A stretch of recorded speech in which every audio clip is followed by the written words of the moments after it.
नमस्ते दोस्तों, मैं विजय ठक्कर और आप लोगों का सबका स्वागत है हमारे एक नए वीडियो में। अभी आज के वीडियो में मैं आप लोगों को बताने वाला हूं कि 200 डे मूविंग एवरेज का इंपॉर्टेंस क्या होता है। अभी आप लोगों ने बहुत सुना होगा ये चीज कि निफ्टी अभी 200 डे मूविंग एवरेज के नीचे है, बैंक निफ्टी अभी 200 डे मूविंग एवरेज के ऊपर है, और आपने सोशल मीडिया पे और बहुत सारी जगह पे 200 डे मूविंग एवरेज के बारे में बहुत सारी चीजें सुनी होगी। 10% fall from a recent high is nothing unusual. Nifty's lost more than 2,000 points from its all-time high levels of 18,600. After a big rally that we saw in the first half of this year, the Nifty is now down over 2,000 points, in fact 2,150 to be precise, from its high of 18,604.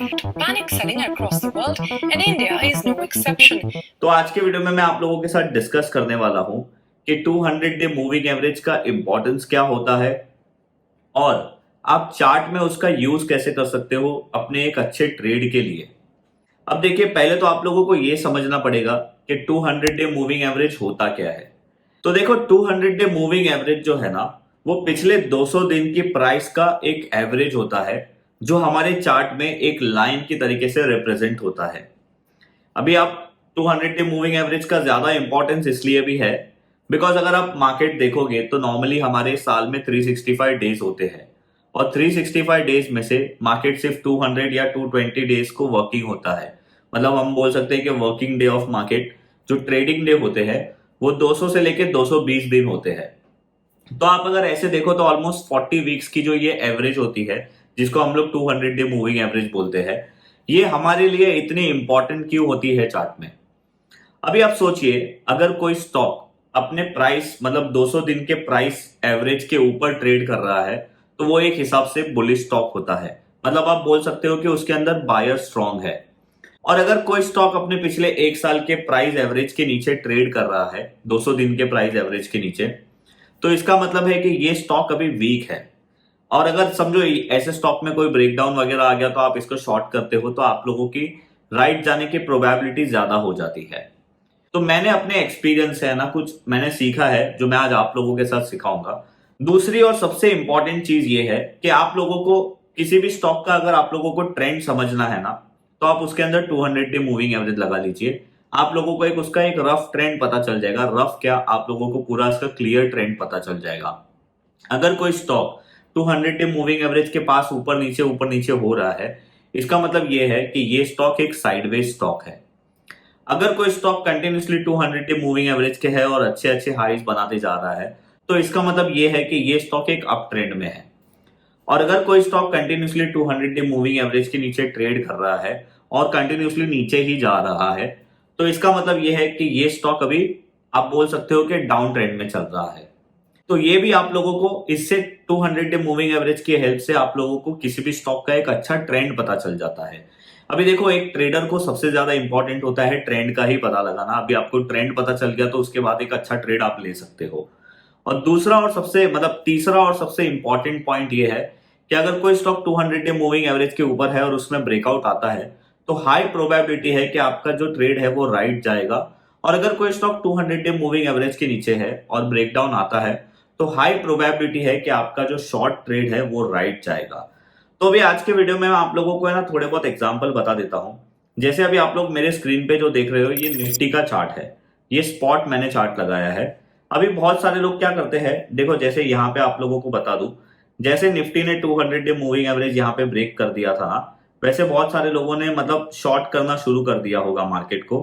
But थोड़े ही दिनों के बाद हमने देखा कि market थोड़े time के लिए 200 डे मूविंग एवरेज के नीचे रहा और वापस मार्केट ऊपर आया। और वापस अभी हम लोग रिसेंटली देख रहे हैं कि वापस मार्केट 200 डे मूविंग एवरेज के नीचे आ गया है।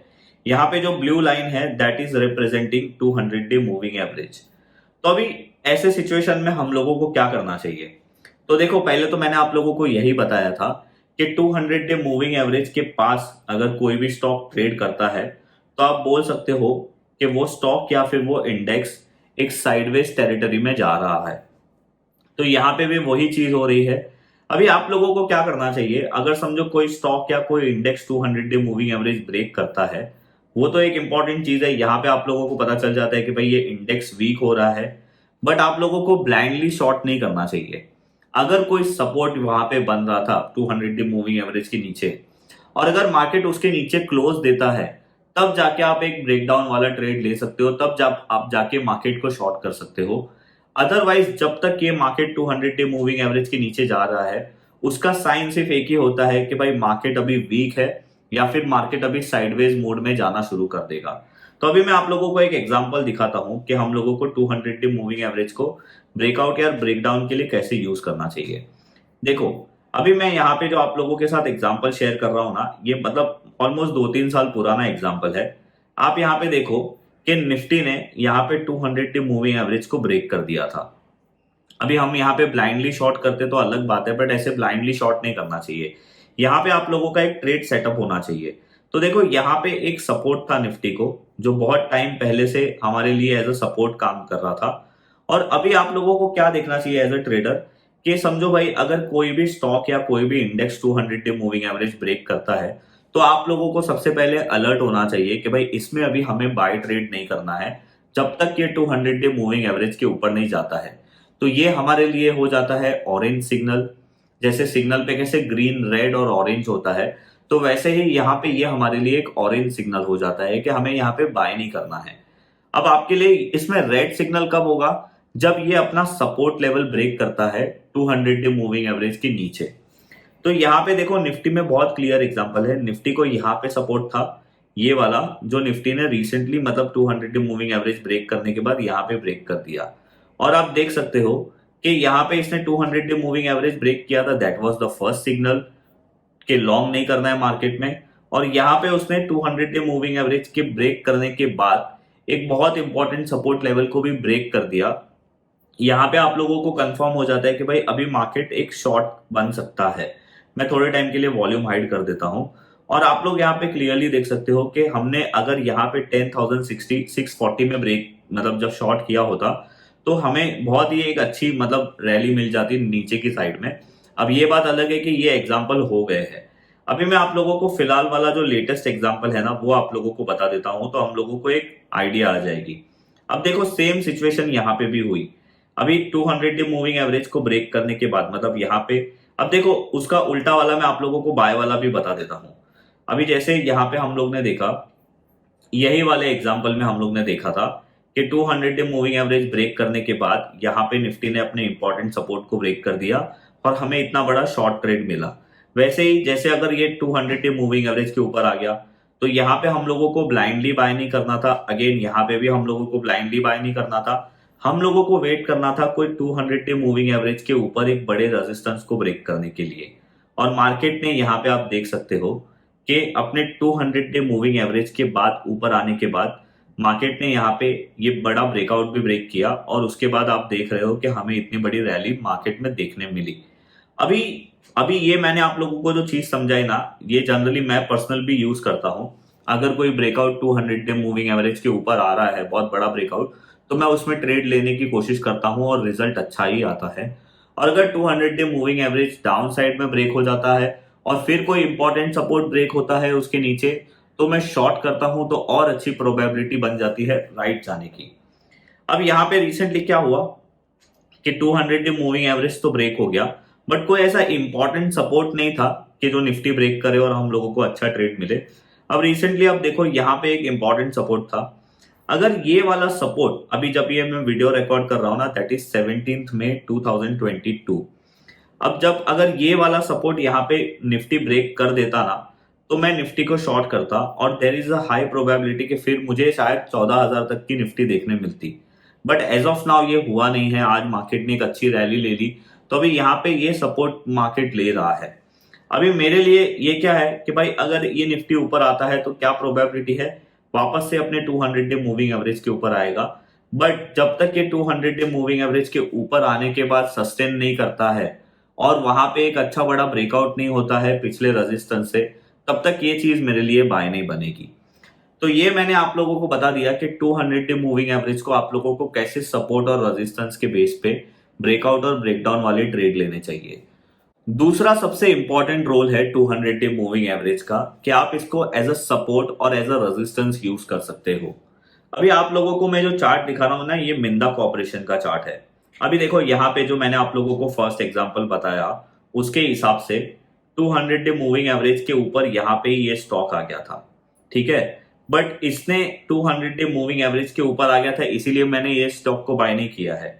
जब इसने यहाँ पे अपना मेजर रेजिस्टेंस ब्रेक किया 200 डे मूविंग एवरेज के बाद ऊपर, मतलब 200 डे मूविंग एवरेज के ऊपर इसने एक मेजर ब्रेकआउट दिया और मेजर रेजिस्टेंस के बाद, तब आप लोगों का जो ट्रेड है वो आप लोगों का राइट होता है और उसकी राइट जाने की प्रोबेबिलिटी और ज्यादा हो जाती है।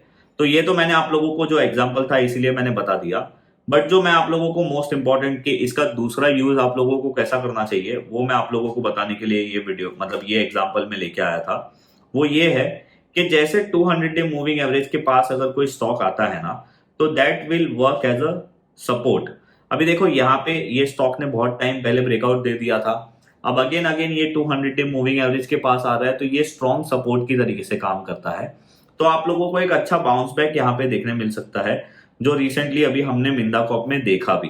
ये यहाँ पे ऑलमोस्ट 180 के आसपास आ गया था, 173 इसका 200 डे मूविंग एवरेज था और विद इन 2 डेज ये 180 से ऑलमोस्ट 207 हो गया। तो ये दिखाता है कि ऐसे वीक मार्केट में भी मिंदा कॉप जैसा स्टॉक एक स्ट्रॉन्ग है। और मैं अगर आप लोगों को इसके एग्जांपल बताऊं ना, तो देखो ये टाटा मोटर है। अभी टाटा मोटर में देखो क्या हुआ, recently 200 day moving average break हुआ था पर अगेन वापस से ऊपर चला गया। अभी वापस से 200 डे मूविंग एवरेज ब्रेक हुआ था, तो ये स्टॉक अभी एक बुल स्टॉक से क्या हो गया था, साइडवेज स्टॉक हो गया था। बट अभी मैं क्या वेट कर रहा हूं कि टाटा मोटर वापस से 200 डे मूविंग एवरेज के ऊपर आए और उसका जो नियरेस्ट रेजिस्टेंस है विच इज 460, यहाँ पे ये रेजिस्टेंस अगर ब्रेक करेगा तो मेरे लिए एक बहुत ही अच्छा ट्रेड बन जाएगा ये वाले टारगेट तक विच इज 533। और अगर ये 533 को भी ब्रेक करता है तो अगेन ये एक बहुत ही अच्छा लंबा ट्रेड बन सकता है with the use of 200 day moving average. तो मैं 200 डे मूविंग एवरेज को ऐसे ब्रेकआउट और ब्रेकडाउन के लिए यूज करता हूं ट्रेड करने के लिए। और एक एग्जांपल मैं आप लोगों को बता देता हूं। अभी ये अपोलो टायर है, जिस दिन मैं ये वीडियो रिकॉर्ड कर रहा हूं अपोलो टायर उसके 200 डे मूविंग, अभी देखो अपोलो टायर में भी ऐसा ही हुआ। आप लोगों को ये एग्जांपल बताने के पहले ये देखो अपोलो टायर ने यहाँ पे 200 डे मूविंग एवरेज ब्रेक किया और उसके बाद उसने नीचे ब्रेकडाउन दिया। अब आप मैं इसका वॉल्यूम थोड़े टाइम के लिए हाइड कर देता हूं। आप देखिए जैसे उसने ब्रेकडाउन दिया ऑलमोस्ट अपोलो टायर में भी हम लोगों को एक अच्छा मतलब डाउन साइड देखने मिला। बट अभी क्या हो रहा है ना, थोड़े टाइम से वापस से अपोलो टायर अपने 200 डे मूविंग एवरेज के पास आया और अभी 200 डे मूविंग एवरेज के ऊपर आज वो क्लोज हुआ है। अभी आज वो 200 डे मूविंग एवरेज के ऊपर क्लोज हुआ है, तो क्या मैं इसको बाय कर दूंगा? मैं इसको बाय नहीं करूंगा। मैं क्या करूंगा, वो अभी 200 डे मूविंग एवरेज के ऊपर आया है तो मैं उसके ऊपर रेजिस्टेंस कौन से है उसको मार्क करूंगा। तो फर्स्ट रेजिस्टेंस है 230 और सेकेंड रेजिस्टेंस है हमारा 246 आप बोल सकते हो। अगर आप इसको जूम आउट करते हो और आप ये 246 वाले रेजिस्टेंस को देखोगे तो ये रेजिस्टेंस बहुत टाइम से अपोलो टायर में है। अभी देखो मेरे लिए क्या यहाँ पे एक ट्रेड बनेगा, मैं आप लोगों को अभी से बता देता हूं कि अगर अपोलो टायर अभी 200 डे मूविंग एवरेज के ऊपर वो आ रहा है, उसका मतलब क्या है कि अपोलो टायर में भी बायर स्ट्रांग हो रहे हैं। पर बायर स्ट्रांग होने का मतलब ये नहीं है कि भाई हमको बाय कर देना चाहिए। बायर स्ट्रांग होने के बाद एक अच्छा ब्रेकआउट भी मिलना चाहिए। तो अपोलो टायर में मेरा फर्स्ट ब्रेकआउट कब होगा, जब वो 230 रुपीज को ब्रेक करेगा तभी, जो ये वाला रेजिस्टेंस है। और सेकेंड और सबसे इंपॉर्टेंट ब्रेकआउट कब होगा, जब वो 245 लेवल को ब्रेक करेगा तभी। अभी तो मैं आप लोगों को डेली चार्ट बता रहा हूं, जस्ट फॉर एन एग्जांपल मैं आप लोगों को वीकली चार्ट बता देता हूं कि 245 का जो इसका रेजिस्टेंस है वो आप देखिए कि कितना पुराना और कितना इंपॉर्टेंट रेजिस्टेंस है अपोलो टायर के लिए। तो ये आप देखिए, अभी मैंने आप लोगों को वीकली चार्ट बता दिया, तो अभी इससे आप लोगों को एक आइडिया मिल गया कि 245 कितना बड़ा हर्डल है। और जस्ट इमेजिन जब ये अपोलो टायर 245 ब्रेक करेगा तो हम लोगों को इसमें जो टारगेट है वो समवेयर अराउंड 300 रुपए का मिलेगा, मतलब एक 50 रुपीज का ट्रेड मिलेगा। और अगर मैं मंथली चार्ट देखता हूं तो 300 रुपीज के ऊपर तो ये लाइफ टाइम हाई हो जाएगा, मतलब ये एक नया ट्रेड हो जाएगा। तो इसी तरीके से आपने एक स्ट्रॉन्ग स्टॉक को सिलेक्ट किया और अच्छे ब्रेकआउट में उसमें इन्वेस्ट किया तो आपकी जो राइट होने की प्रोबेबिलिटी है ना वही बहुत ज्यादा हो जाएगी। तो आप लोगों को 200 डे मूविंग एवरेज इस तरीके से यूज करना चाहिए और मेरे लिए 200 डे मूविंग एवरेज का इंपॉर्टेंस ये है। अगर कोई स्टॉक 200 डे मूविंग एवरेज के ऊपर जाता है और बाद में एक स्ट्रॉन्ग ब्रेकआउट देता है तो मैं उसमें ट्रेड लेता हूं, क्योंकि उसमें मेरे राइट जाने की प्रोबेबिलिटी बहुत हाई हो जाती है। और अगर कोई स्टॉक 200 डे मूविंग एवरेज को ब्रेक करके नीचे आ जाता है तो मेरे लिए वो एक रेड सिग्नल होता है कि भाई अभी ये स्टॉक में या फिर ये इंडेक्स में अभी हम लोगों को बाइंग या सेल, मतलब एटलीस्ट अगर वो नीचे गया है तो बाइंग नहीं देखनी चाहिए, और अगर वो ऊपर गया है और आप शॉर्ट हो तो आपको कवर कर लेना चाहिए। तो ये इंपॉर्टेंस होता है 200 डे मूविंग एवरेज का। आई होप मैंने आज आप लोगों के साथ जो भी यहाँ पे हमारे वीडियो में शेयर किया है related to 200 day moving average, उसका आप लोगों के लाइफ में और आप लोगों के एनालिसिस में कुछ फायदा हो। अगर आपको आज का हमारा ये वीडियो अच्छा लगा है तो आप हमारे वीडियो को लाइक और शेयर कर सकते हो, और अगर आप हमारे चैनल पे नए हो तो आप हमारे चैनल को सब्सक्राइब कर सकते हो।